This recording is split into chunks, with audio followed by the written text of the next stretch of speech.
કોઈપણ સરકારી કચેરીમાં જવાબદાર કેશિયર સિવાય કોઈપણ વ્યક્તિ કેશિયરની ઓફિસમાં જઈને કેશ કલેક્શનનું ખાનું ખોલી તેમાં નાણાંની લેતી દેતી કરવાનો હક નથી, પરંતુ સ્મીમેર હોસ્પિટલમાં થોડા સમયથી અલગ જ દ્રશ્યો જોવા મળે છે।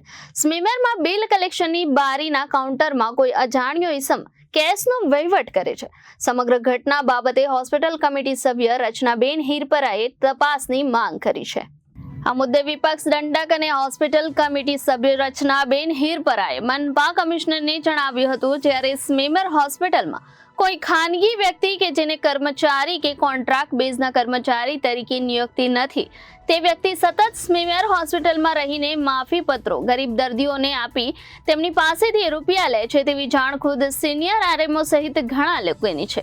તેમ છતાં અજાણ્યો વ્યક્તિ તારીખ 11/2/2025ના રોજ રાત્રે 8:26 કલાકથી 8:29 કલાક સુધીના સમયગાળા દરમિયાન સ્મીમેરની 103 નંબરની કેશ કલેક્શનની સરકારી ઓફિસમાં અંદર ગેરકાયદેસર બેસીને જેમાં કેશ રાખવામાં આવે છે ખાનું ખોલીને તેમાં કેશ જમા કરતો સીસીટીવી કેમેરામાં ઝડપાયેલ છે। ત્યારે આવા કૃત્ય થકી ગમે ત્યારે જો આ સરકારી નાણાં કોઈ પણ વ્યક્તિ લૂંટીને જતું રહે તો જવાબદાર કોણ, તેવો વેધક પ્રશ્ન રચનાબેન હિરપરાએ કર્યો હતો।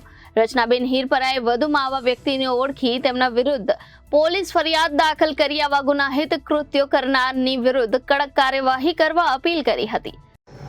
નમસ્કાર, હું રચના હિરપરા, કોર્પોરેટર આમ આદમી પાર્ટી, સુરત મહાનગરપાલિકા, હોસ્પિટલ કમિટી સભ્ય। 2 દિવસ પહેલા સ્મીમેર હોસ્પિટલની અંદર મને ત્યાંથી જાણ થઈ કે સ્મીમેર હોસ્પિટલની અંદર જે 103 નંબરની કેશ બારી છે, એ કેશ બારીની અંદરનો જે પાછળનો ભાગ છે, એ પાછળના ભાગમાં કોઈ અજાણ્યા વ્યક્તિ દ્વારા જે કેશનું જે પૈસા મૂકવાનું જે ખાનું હોય છે, એ ખાનામાં પૈસા લેતી દેતીનો વહીવટ થયો છે એવો સીસીટીવી વિડીયો સામે આવ્યો છે। ત્યારે મેં હોસ્પિટલ કમિટીના ચેરમેન શ્રીને પણ જાણ કરી અને એમને પણ કીધું કે તમે ભી આવો કે આજે જે માફીપત્ર આપવામાં આવે છે સ્મીમેર હોસ્પિટલમાં એમાં ગેરરીતિઓ થાય છે એની અસંખ્યવાર ફરિયાદો કરી છે, અસંખ્યવાર આરએમઓને પણ કીધેલું છે। ત્યારે એવું કહેવામાં આવે છે કે આ ચેરમેનનો વ્યક્તિ છે, જ્યાં સિક્યુરિટી હોય એમને પણ કહેતા હોય કે આ અધર વ્યક્તિને તમે કેમ અંદર જવા દેશો, ત્યારે એ લોકો પણ એવું કહેતા હોય કે મેડમ એ કોઈ ચેરમેનનો માણસ છે તો અમારાથી કેવી રીતે રોકી શકાય। ત્યારે મેં ચેરમેનને ખુદ ફોન કરીને કીધું તો ચેરમેને મારો ફોન કાપી નાખ્યો। મેં એમને મેસેજથી જાણ કરી કે બેન તમે આવો, આવી રીતે માફીપત્રમાં ગેરરીતિ થાય છે ને જે ગરીબ લોકો અહીંયા સારવાર લેવા માટે આવતા હોય એમની પાસેથી માફીપત્રના નામ હેઠળ પૈસા પડાવી લેવામાં આવે છે, આવી ગેરરીતિ સામે આવી છે। તો ત્યારે હોસ્પિટલ કમિટીના ચેરમેન નહીં આવેલા। આ ઘટના 11/2/2025ના રોજ બનેલી રાતના 8:30 વાગ્યાની આજુબાજુ આ સીસીટીવી જે સામે આવ્યા છે એ ત્યારની ઘટના છે।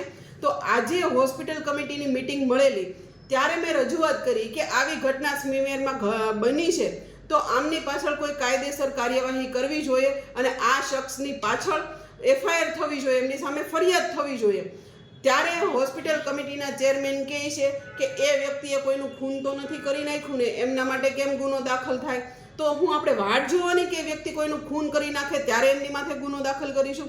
આજે તમામ જે જવાબદાર વ્યક્તિઓ હતા, અધિકારીઓ હતા, તમામને કહેવામાં આવ્યું કે આ વ્યક્તિ વારંવાર સ્મીમેર હોસ્પિટલમાં માફીપત્રોના નામે આવી લૂંટ મચાવે છે, તો કેમ એમને રોકવામાં નથી આવતા, કેમ એમની પાછળ કોઈ કાર્યવાહી કરવામાં નથી આવતી? ત્યારે બધાયના મોઢા એકદમ ચૂપ થઈ ગયા હતા। એથી આ સ્પષ્ટ સાબિત થાય છે કે આ કોઈ ભાજપ સાથે કોઈ આમના લાગવક હોય એવો વ્યક્તિ હતો, જેથી કરીને ચેરમેનને મેં કીધું તો ચેરમેનશ્રીએ સખત વિરોધ કરીને કહી દીધું કે હું આમાં કોઈ પણ કાર્યવાહી નહીં કરું। ત્યારે મેં એમને કીધું કે મને લેખિતમાં આપો, તમે કોઈ કાર્યવાહી નથી કરવાના તો એવું લેખિતમાં આપવામાં ન આવે એમ કરીને આજની મિટિંગ પૂર્ણ જાહેર કરી દીધી।